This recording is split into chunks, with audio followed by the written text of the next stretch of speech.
नमस्कार बच्चों, सभी बच्चों का बहुत बहुत स्वागत है आपकी अपनी क्लास अनीता शिक्षा पे। बच्चों, हम आप लोगों की 10वीं कक्षा की विज्ञान की रिवीजन कर रहे हैं और अभी आप लोगों के साथ में अध्याय 2 जिसका नाम है अम्ल, क्षारक एवं लवण, उसके कुछ इंपॉर्टेंट नोट्स आप लोगों के साथ शेयर कर रही हूँ। आप इन्हें ध्यान से पढ़ लीजिएगा। आई होप आपने पहले वाले भी 3 वीडियो देख लिए होंगे। अगर आप लोगों ने पहले वाले 3 वीडियो नहीं देखे हैं तो इसी वीडियो की डिस्क्रिप्शन बॉक्स पर जब आप क्लिक करेंगे तो नीचे तीनों वीडियोज़ का लिंक मैं शेयर कर रही हूँ, वहाँ से आप जाके उन वीडियोस को भी ज़रूर देख लीजिएगा, क्योंकि उनमें भी बाकी के पार्टों के इंपॉर्टेंट क्वेश्चंस जो हैं वो मैंने समझाए हुए हैं। तो चलिए स्टार्ट करते हैं। बहुत इंपॉर्टेंट होने वाला है ये वीडियो आप लोगों के लिए। अम्ल के समान गुण, यानी इस तरह का अगर क्वेश्चन आता है तो आप आराम से लिख पाएंगे, आप इनको लर्न कर लीजिएगा। अम्ल के समान गुण। अम्ल स्वाद में खट्टे होते हैं। अम्ल नीले लिटमस पत्र को लाल करते हैं। क्षारक के समान गुण। क्षारकों का स्वाद कड़वा होता है। क्षारक लाल लिटमस पत्र को नीला कर देते हैं। तो ये दो डिफरेंस है कि जो अम्ल होता है वो नीले लिटमस को लाल करता है और जो क्षारक होता है वो लाल लिटमस को नीला करता है। और अम्ल जो होते हैं वो खट्टे होते हैं और क्षारक जो होते हैं वो स्वाद में कड़वे होते हैं। लिटमस विलयन का रंग कैसा होता है? तो बच्चों, लिटमस विलयन का जो रंग है वो बैंगनी रंग होता है। प्राकृतिक सूचक, 2 प्राकृतिक सूचकों के नाम लिखे हुए हैं यहाँ पे, हल्दी और लिटमस पत्र। हल्दी और लिटमस। बच्चों, आपने देखा होगा कि जैसे आपने कई बार कपड़ों पे अगर हमारे हल्दी लग जाती है, सब्जी गिर जाती है और जब हम उसको धोते हैं तो उसका कलर एक बार ऑरेंज होता है और फिर जब हम उसको धो के साबुन से धूप में सुखाते हैं तो वो चला जाता है। तो वो भी एक प्राकृतिक सूचक है, हल्दी और लिटमस पत्र। संश्लेषित या मानव निर्मित सूचक। अब ये जो मानव निर्मित सूचक हैं ये दूसरे हैं, प्राकृतिक सूचक जो हैं वो दूसरे हैं। तो प्राकृतिक सूचक तो हो गए हल्दी और लिटमस पत्र। तो बच्चों, मानव निर्मित सूचक हैं मेथिल ऑरेंज और फिनोफ्थलीन। गंधीय सूचक, गंधीय सूचक कौन से होते हैं? जैसे जिनमें स्मेल आती है, बारीक कटा हुआ प्याज, लौंग का तेल, ये सारे के सारे हमारे क्या हैं? गंधीय सूचक हैं। गंध का मतलब होता है जो महक आती है उससे संबंधित। अम्ल, वह पदार्थ जो जलीय विलयन में H+ आयन देते हैं। तो कैसे पहचानेंगे कि अम्ल है या क्षारक है कोई चीज़? तो अम्ल और क्षारक को पहचानने के लिए, अगर अम्ल है तो वह पदार्थ जो जलीय विलयन में H+ आयन देते हैं, और अगर वो क्षारक है तो वह पदार्थ जो जलीय विलयन में OH- आयन देते हैं। कि अभिक्रिया के साथ कौन सी गैस निकलती है? इसको याद कर लीजिएगा कि अम्ल के साथ जब अभिक्रिया होती है तो उसमें हाइड्रोजन गैस जो है वो निकलती है। अम्लों की क्रिया किसी धातु कार्बोनेट या धातु हाइड्रोजन कार्बोनेट से कराने पर कौन सी गैस निकलती है? यानी कि अगर हम अम्ल को रिएक्ट कराते हैं किसी धातु कार्बोनेट से या फिर किसी धातु हाइड्रोकार्बोनेट से तो उसमें कौन सी गैस जो है वो निकलती है? तो बच्चों, उसमें कार्बन डाइऑक्साइड गैस जो है वो निकलती है। उदासीकरण अभिक्रिया। प्रश्न आ सकता है कि उदासीकरण अभिक्रिया क्या होती है, उसे समझाइए। तो अम्ल और क्षारक परस्पर मिलकर लवण एवं जल बनाते हैं, उसे उदासीकरण अभिक्रिया कहते हैं। तो वापस से एक बार सुन लीजिए कि अम्ल और क्षारक, यानी कि अम्ल और क्षारक जब साथ में मिलकर लवण बनाते हैं और जल बनाते हैं, लवण और जल बनाते हैं, तो इसे उदासीकरण अभिक्रिया कहते हैं। जैसे HCl + NaOH हमारे को क्या देता है? NaCl और H2O। ये इसका एग्जाम्पल है, इसको आप याद कर सकते हैं। नेक्स्ट क्वेश्चन देखिए, धातु ऑक्साइड की प्रकृति कैसी होती है? जो धातु ऑक्साइड होता है वो बच्चों क्षारीय होता है, और जो अधातु ऑक्साइड होता है उसकी प्रकृति होती है अम्लीय, वो एसिडिक होता है। अम्लीय यानी एसिडिक और क्षारीय यानी बेसिक। तनुकरण, तनुकरण किसे कहते हैं? अम्लीय क्षारीय विलयन में जल मिलाने पर आयनों की सांद्रता में प्रति इकाई आयतन में कमी हो जाती है, इस प्रक्रिया को तनुकरण कहते हैं। जल में अम्ल या क्षारक के घुलने की प्रक्रिया होती है ऊष्माक्षेपी।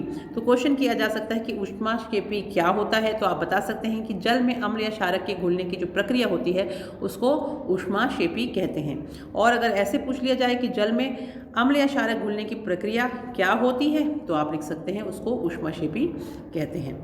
अम्लीय वर्षा, आपने सुना होगा ना एसिडिक रेन के बारे में, उसी को कहते हैं अम्लीय वर्षा। वर्षा के जल का pH 5.6 से कम हो जाता है तो उसे अम्लीय वर्षा कहते हैं। तो इसको याद कर लीजिए कि जो एसिडिक रेन होती है इसमें क्या होता है, pH वैल्यू जो होती है 5:6 हो जाती है, जिसके कारण वो एसिडिक रेन जो है वो होती है, यानी अम्लीय वर्षा होती है।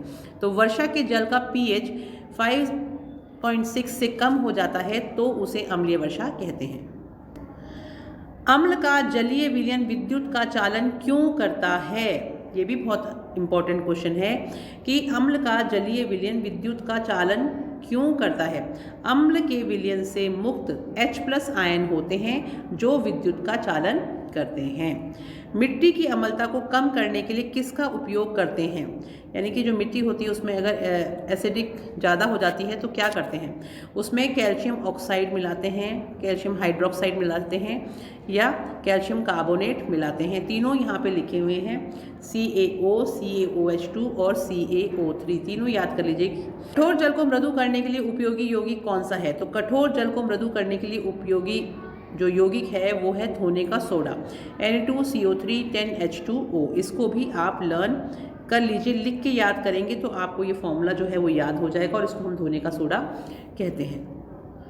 अपच का उपचार करने के लिए उपयोगी औषधि, यानी कई बार जब हम खाना खा के हमारे को एसिडिटी होती है तो उसके लिए हम क्या करते हैं, हम उसके लिए एंटीसिड लेते हैं प्रति अम्ल। तो एंटीसिड से हम एसिडिटी को कम कर सकते हैं।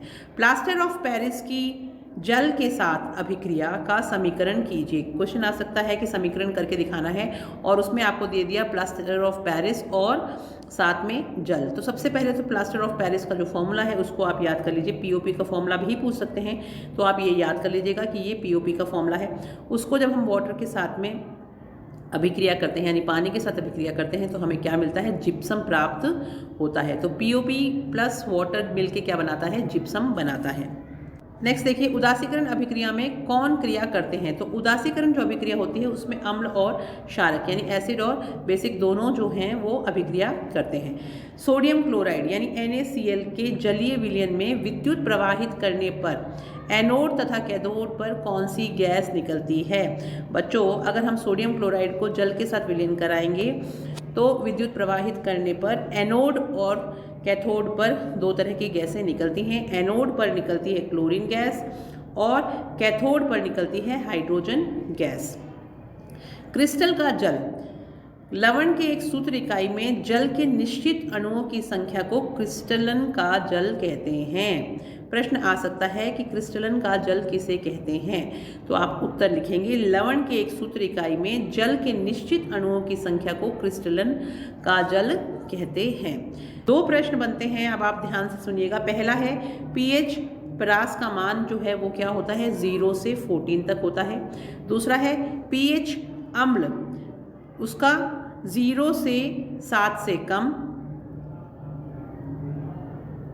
0 से 7 से कम, और उदासीन pH 7 और क्षारक का क्या होता है 7 से अधिक 14 तक। यानी 0 to 14 जो है वो तो पूरा स्केल है pH पारस का, और जिसमें अगर 0 से लेके 7 तक होता है तो वो एसिडिक होता है, अगर 7 होता है तो वो उदासीन होता है, pH वैल्यू की बात कर रहे हैं हम, और अगर 7 से ज़्यादा 14 तक होता है तो क्षारक होता है। तो ध्यान से सुनिए कि pH परास का मान क्या होता है, 0 से 14 तक होता है, और जो 7 होता है वो तो उदासीन हो गया बीच का, और 7 से अगर कम है तो वो pH अम्ल हो गया, और अगर 7 से ज़्यादा है तो वो pH 7 से 14 तक है तो वो क्षारक हो गया।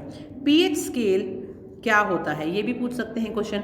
तो किसी विलयन में उपस्थित हाइड्रोजन आयन की जो सांद्रता ज्ञात करने के लिए एक स्केल विकसित किया गया है उसे हम pH स्केल कहते हैं। तो वापस से सुनिए, pH स्केल किसे कहते हैं, किसी विलयन में उपस्थित हाइड्रोजन आयन की सांद्रता ज्ञात करने के लिए एक स्केल बनाया गया और उस स्केल को हम pH स्केल कहते हैं।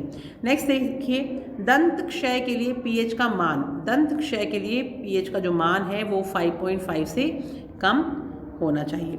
और प्रति अम्ल यानी कि एंटीसिड क्या है? ऐसे क्षारक जिनका उपयोग उदर में अम्ल की अधिक मात्रा को उदासीन करने में किया जाता है।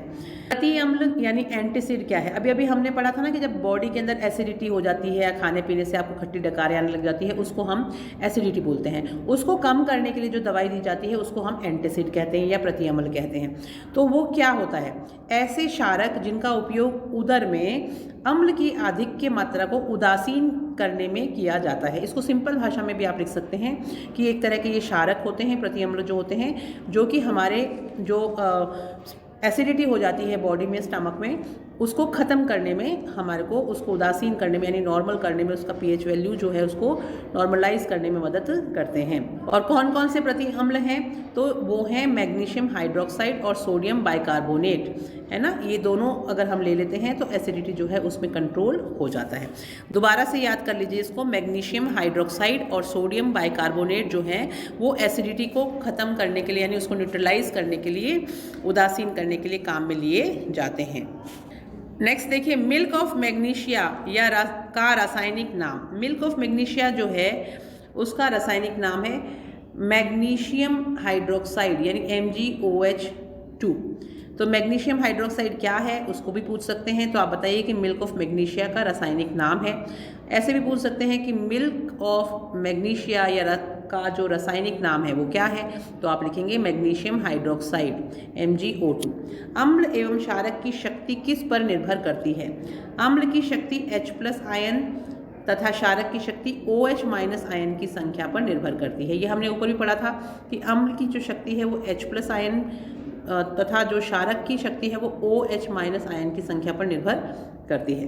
प्रबल अम्ल और दुर्बल अम्ल, दो तरह के अम्ल हैं। प्रबल जो अम्ल है वो क्या होता है? जलीय विलयन में अधिक मात्रा में H+ आयन देने वाले अम्ल। और दुर्बल अम्ल क्या होते हैं? जलीय विलयन में कम मात्रा में H+ आयन देने वाले अम्ल। यानी कि वो प्रबल तब होंगे जब वो H+ आयन अधिक मात्रा में देंगे, और दुर्बल कब हो जाएंगे? जब वो H+ आयन जो है वो कम मात्रा में देंगे।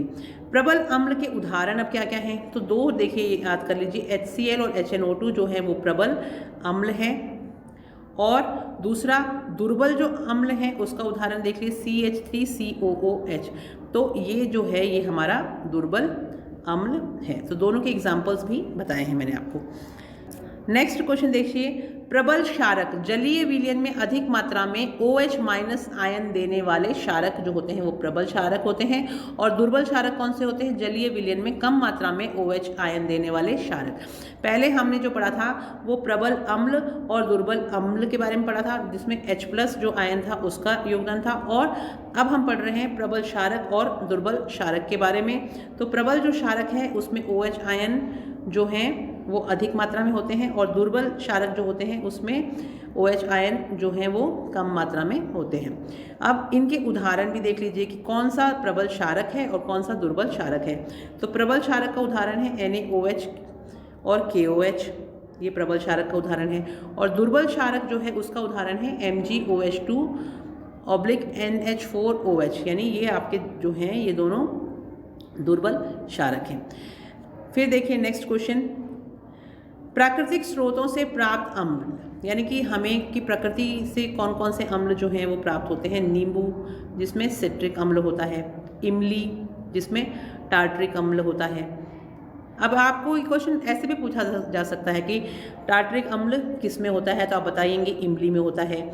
तो इनको अच्छे से लर्न कर लीजिएगा कि प्राकृतिक जो स्रोत हैं उसमें अम्ल कहाँ कहाँ मिलता है। पहले नाम याद कर लीजिए, नींबू में होता है, इमली में होता है, सिरके में होता है, दही में होता है, और चींटी का जो डंक होता है उसमें होता है। लेकिन अब इसमें जो अम्ल है ये अलग अलग नामों से है।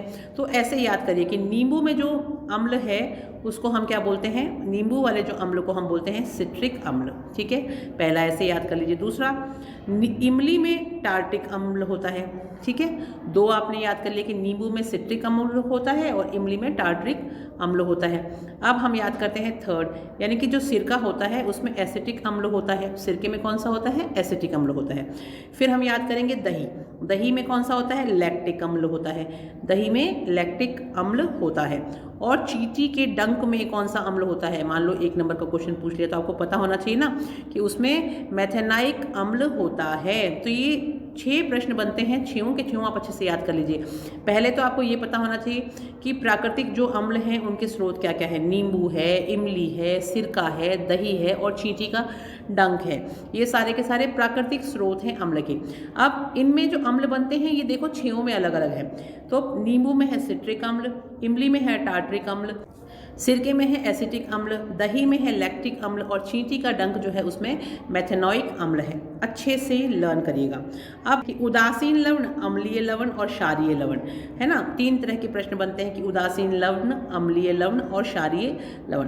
तो उदासीन अम्ल कौन सा होता है?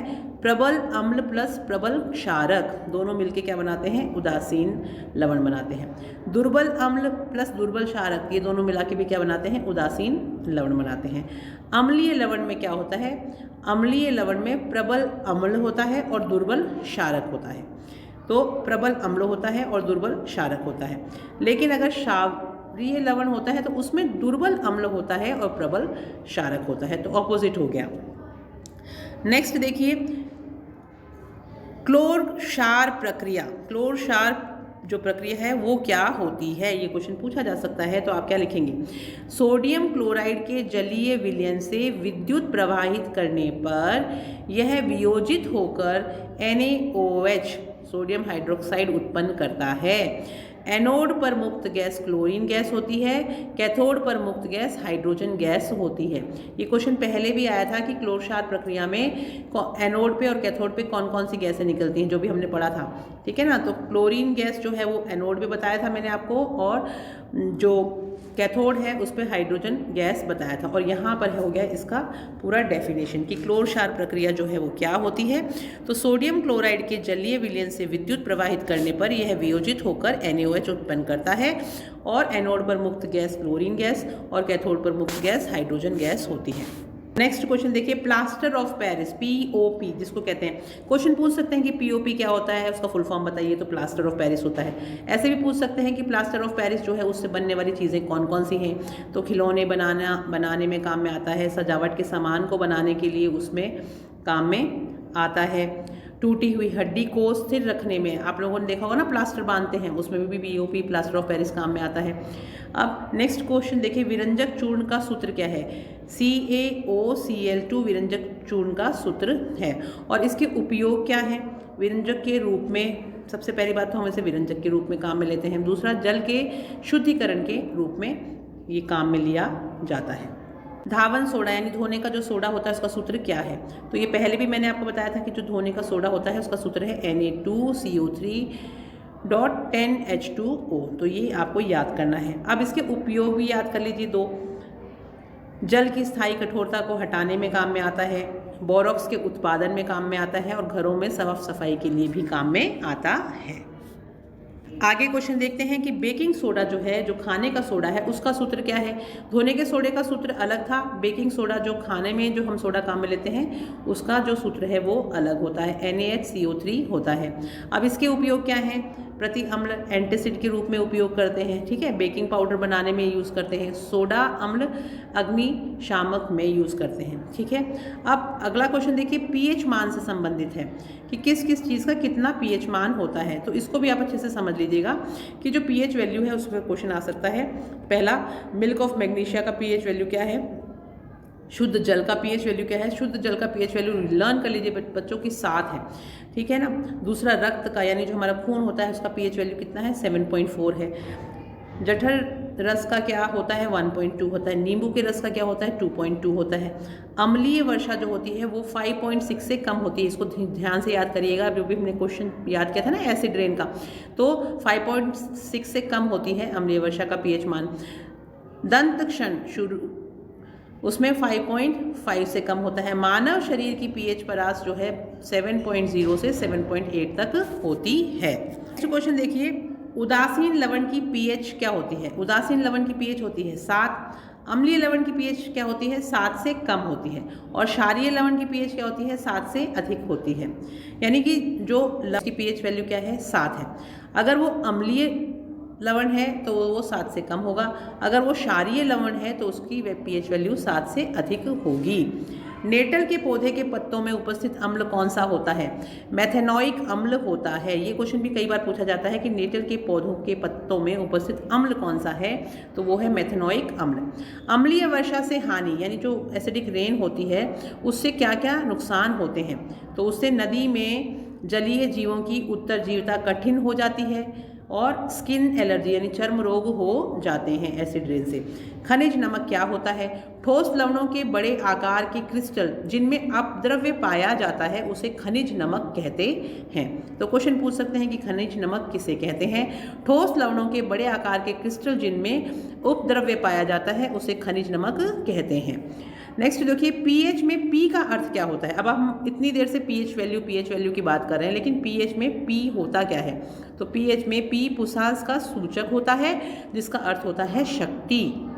नेक्स्ट देखिए, इनेमल क्या होता है? दांतों की ऊपरी परत जो शरीर का सबसे कठोर पदार्थ है, इनेमल कैल्शियम फॉस्फेट से बना होता है। हमारे दांत होते हैं ना, उसमें जो ऊपर का जो हिस्सा होता है जो चमकता रहता है उसको इनेमल बोलते हैं, और इनेमल जो है वो कैल्शियम फॉस्फेट से बना हुआ होता है। महत्वपूर्ण सूत्र, खाने का जो सोडा है उसका सूत्र याद कर लीजिए आप, NaHCO3। धोने का जो सोडा है उसका सूत्र याद कर लीजिए, Na2CO3.10H2O। विरंजक चूर्ण जो है उसका सूत्र है CaOCl2। जिप्सम का सूत्र है CaSO4.2H2O। प्लास्टर ऑफ पेरिस का है CaSO4.12H2O। और चूना पत्थर जो है और संगमरमर चाक उन सब का है कैल्शियम कार्बोनेट यानी CaCO3। उम्मीद करती हूँ कि आपको अब ये सेकंड जो चैप्टर है अम्ल, क्षारक एवं लवण, इसके भी जो इंपॉर्टेंट पॉइंट्स हैं वो आप लोग लर्न कर लेंगे। हम नेक्स्ट वीडियो में देखेंगे नेक्स्ट अध्याय को, उसको भी आप ज़रूर देख लीजिएगा। वीडियो अच्छा लगे तो जाने से पहले लाइक, कमेंट और शेयर ज़रूर करिएगा और अच्छे से तैयारी करके जाइएगा। All the best to all the students.